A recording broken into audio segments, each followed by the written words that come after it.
ప్రకటన గ్రంథము 7వ అధ్యాయం 4వ వచనం. మరియు ముద్రింపబడిన వారి లెక్క చెప్పగా వింటిని. యోహాను గారు అంటున్నాడు, సువార్తలు రాసిన యోహాను గారే, పత్రికలు రాసిన యోహాను గారే ప్రకటన గ్రంథాన్ని కూడా రాశారు. మళ్ళీ చదవ 4వ వచనం. మరియు ముద్రింపబడిన వారి లెక్క చెప్పగా వింటిని. ఇశ్రాయేలుల గోత్రములన్నిటిలో ముద్రింపబడిన వారి 1,44,000 మంది అని ఉంది. దీన్ని బేస్ చేసుకొని వాక్యం సరిగా అర్థం కాక క్రీస్తు విరోధులు యెహోవా సాక్షులను చెప్పుకుంటూ తిరుగుతున్నారు.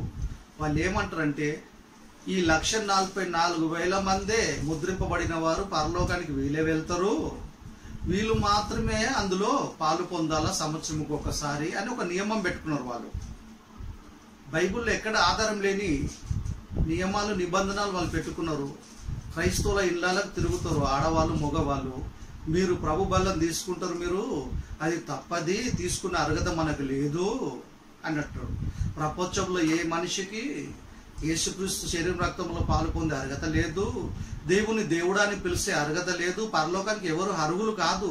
తండ్రి అయిన దేవుడు యేసుక్రీస్తుని పంపించినందుకు మనుషులందరి శిక్ష ఆయన భరించి ఆయన ప్రాణం పెట్టాడు కనుకనే, ఆయన రక్తం కార్చాడు కనుక మన పాప క్షమాపణ కలిగి ఆయన శరీరం రక్తంలో పాలు పొందే అర్హత మనకి ఏర్పడింది.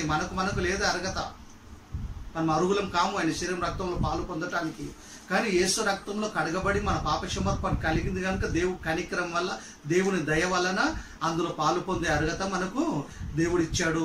ప్రభు కూడా చెప్పాడు, నా శరీరం తిని నా రక్తం తాగండి అని. వీళ్ళు ఏమంటారంటే 1,44,000 మంది ఎవరైతే ఉంటారో ఇశ్రాయేలు గోత్రంలో నుండి కదా లెక్కింపబడిన వారు, ముద్రింపబడిన వారు, వీరు మాత్రమే పరలోకానికి వెళ్తారు. ఆ గుంపులో ఎవరైతే ఉండాలనుకుంటారో వాళ్ళు మాత్రమే తీసుకోవాలా, మా చర్చిలో మేము యెహోవా సాక్షులం అని మేము చెప్పుకుంటూ తిరుగుతున్నాము.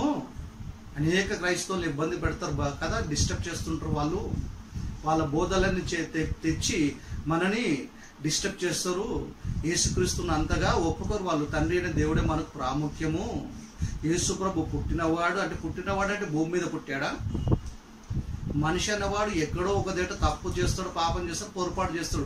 యేసుక్రీస్తు ఎక్కడైనా చిన్న పొరపాటు అయినా చేస్తాడా?